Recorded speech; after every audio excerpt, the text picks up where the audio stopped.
Time to change the oil on a third generation Toyota Prius.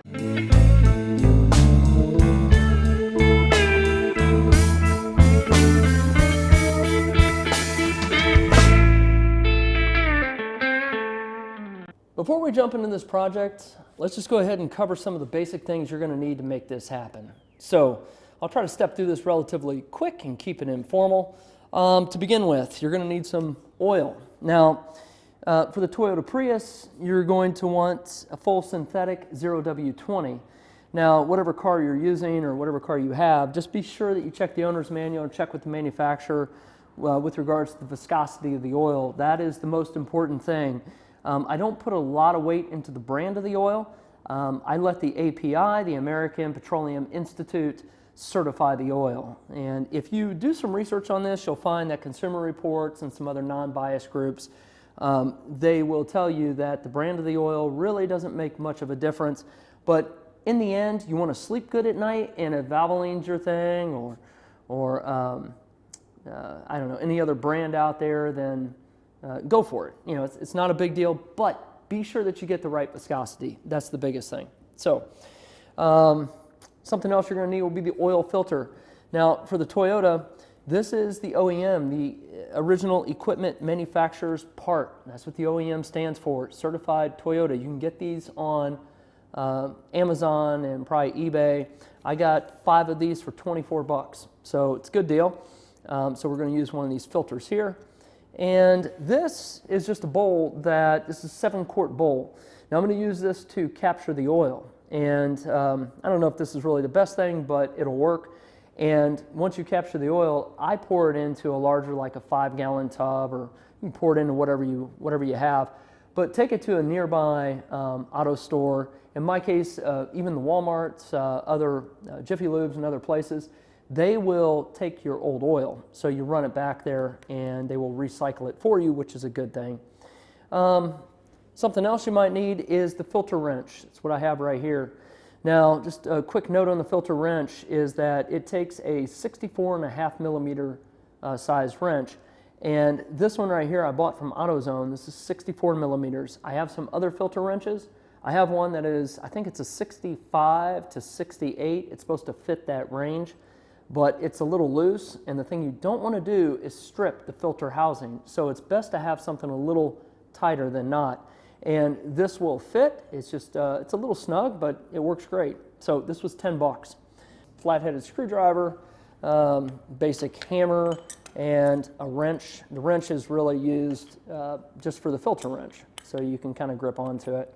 But a pair of pliers might work as well. Socket might work, whatever you got. So now you're looking at this and you're thinking, well, okay, what do we have here? Well, this is how we're going to jack the car up. Now, if you notice, I have ramps right here. So these are Rhino ramps, and these hold up to 12,000 pounds. Now, right here are jack stands, and that's a floor jack. Now, these jack stands are rated at 3 tons. The floor jack is 3 tons. And you might look at this saying, well, yeah, you definitely don't need ramps, okay? You can change your oil with just the stands and a floor jack. It doesn't even have to be a floor jack. It can be a scissor jack if you want. But you definitely want the stands if you're underneath the car. I mean, that is critical. And so, again, 3 tons is probably overkill for what we're doing, but this will work. Personally, I kind of like the ramps because I feel safer when I take the car up. Some folks don't feel comfortable driving up on the ramps. So for me, like I say, I'm going to drive up on these ramps. There is a central jack point on the Prius, so the whole front of the car jacks up. If you want to just use these 2 stands and forget the ramps, you can do that too, okay? So I think we've covered everything here. We're going to go ahead and jump right into this, and I'm going to show you how to take these ramps, providing that you have them, and how to line them up best with this Prius and how we can drive up on them. With all that said, let's go ahead and jump right in. As mentioned, I'm going to use wheel ramps to raise this car to do the oil change, but I did want to show you where the front center mount or jack point is. And what you're looking at right here, I've done the best I can with this camera, but underneath I have my floor jack. So you can see it's going up, and right now it's just fitting where the center mount point is. And you'll see how it makes contact right here.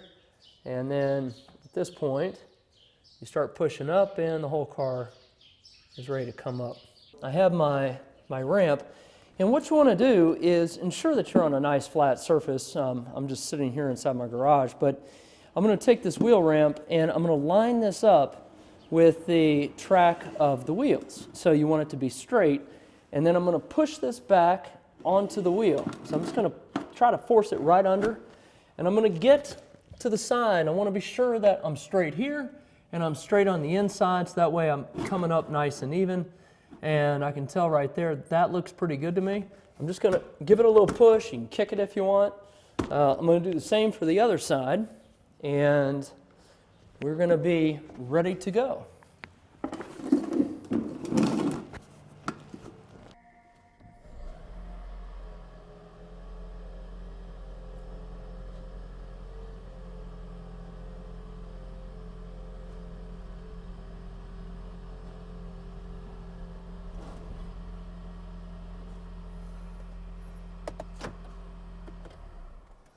And that's it.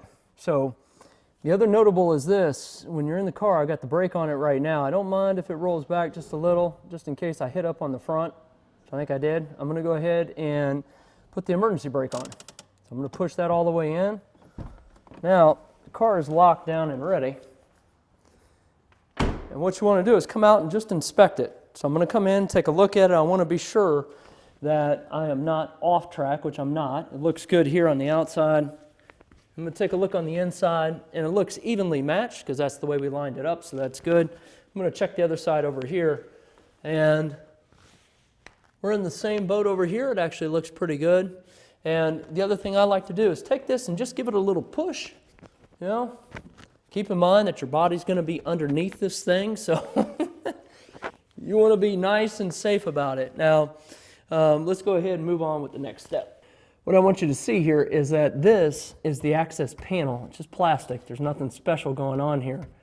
What I find interesting is that I don't know necessarily who changed the oil beforehand, but I feel like there are some plastic nails, which is what we're getting ready to pop out, but there's some plastic nails that are missing. So I see two of them. There's one here, and there's one over here. Now, my guess is there's probably supposed to be one up here as well, and maybe right over here. I don't know if you could see that, but I think we're just missing a couple, so I may figure that out later. But what you're going to do is you're going to use your flat-headed screwdriver, and you're going to get underneath the edge of these plastic nails and just work its way out. You want to work on one side, then work on the other, and this thing should pop right out. And you got to think, anytime you go to take this in to get serviced, you just never know what you're going to get. Just kind of my opinion, but you take it to a Jiffy Lube or wherever, and it's just a mixed bag. And so maybe someone busted off those other nails, didn't replace them, who knows. So at this point, I'm going to reposition the camera, but when you pull this back, what you're going to see is there's the drain. The drain plug is right here, and then your filter housing's right here. So it's probably tough for you to see from that angle, so let me reposition the camera and let's see what we can do. Let me find the right wrench, which I believe is a 9/16. I definitely put on a glove because I think this can get messy. And right beneath it, which I don't think you can see in the camera, is my bowl. So basically we want to drain this oil right into it, and I'm going to go ahead and try to loosen this up, reposition. Here we go. So this is part of my challenge and problem when I go to get the oil changed. I believe the last time this was changed might have been at the dealership, but there is no way that this is 28 pounds of torque. I mean, I am muscling this thing, and it is not budging off at all. So that tells me that, there we go. Okay. I mean, I had to really bust on that thing to get it off. All right. So let's go ahead and take this out. I'm trying to pull this camera back far enough so that we don't get oil on it, because I wouldn't be real happy about that. So let's go ahead and make this happen. And you want to be pretty quick with this, so it's just going to come pouring out. And I'm going to keep it kind of pushed in, and then all of a sudden, there we go. Out it comes. While this is draining, I do want to talk about one thing, and that is right here. I think when you see this in the camera, there's a gasket right there, and I'm going to see if I can get. Oh, there it is. So that came off kind of easy. So now you should replace this gasket with every oil change, and you can see it right there as it's coming off. And now you can get these OEM off Amazon as well. If you have a Toyota dealership nearby, you can go down and get them you can get them there. I think they sell for about $1.50 a pop. At this point, you can see the oil is drained out, and all we're going to do is just wipe this off a little bit. A little paper towel here. And then I want you to notice that right here, I'm not sure how well you'll be able to see this, but I put on a new gasket, and so this is ready to go. Let's go ahead and thread this. Now, I had talked about a torque wrench, and the manufacturer recommends a torque of 28 pounds on this. Now, I don't have my torque wrench readily available. So as a backup, what I would do is just finger tighten it. So I have that finger tightened. And then I'm going to go ahead and give it a 1/4 of a turn with my wrench.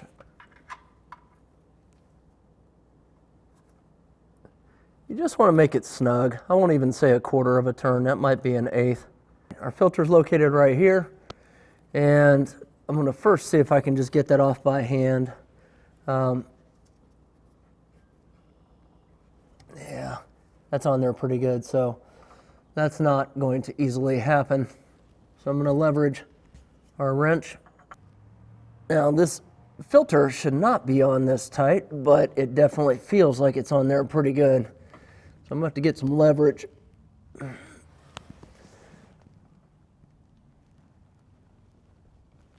This is crazy tight. I'm going to probably need something to break that free. This is ridiculous how tight it is.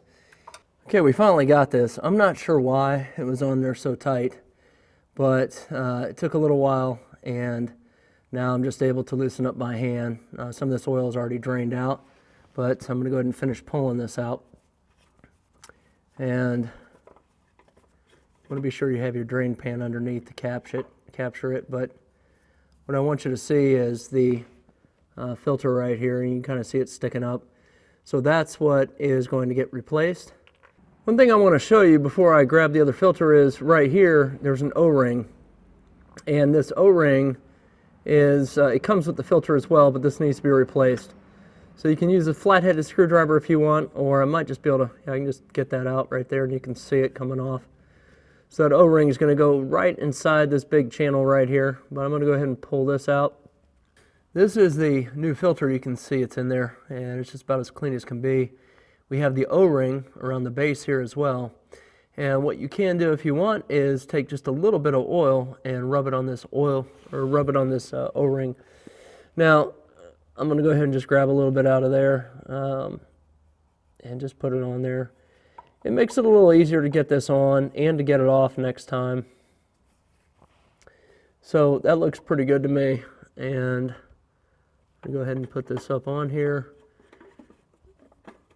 And like a lot of other people, I prefer to just hand tighten this. And if you want, with the wrench, and you just want to give it just a little bit extra after the hand tighten, that's fine.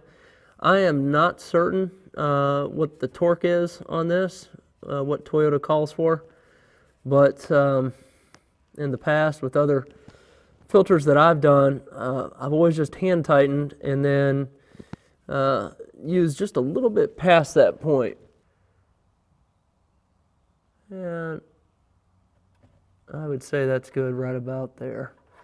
That's good right there. And what we're ready to do is go ahead and close this up and put our oil back in. Let's see if we can get this nail in here. One quick notable is that you can undo your oil cap up here before you drain if you want. It'll help to speed it up, but you don't necessarily have to. What you don't want to do is do not start your car. Unless you want to blow your engine up. So, okay. Got a basic funnel right here. Funnel of any type. This is actually pretty small for my taste, but it's just what I have lying around, so it's going to do. I'm going to go ahead and grab the oil, and we're going to go ahead and start pouring in. Now, I have 5 quarts, and I believe this takes 4.6 or 4 plus, maybe 4.5 in that range, to do the refill. Now, that's not when it's bone dry, but we're going to start off, and I'm just going to pour what will be the equivalent of 4 quarts, then we'll check it. All right, let's go ahead and check it. So we poured all the oil in there. We poured in about 4.5 quarts, and I think this is takes 4.6, roughly in that range. So let's see what we got.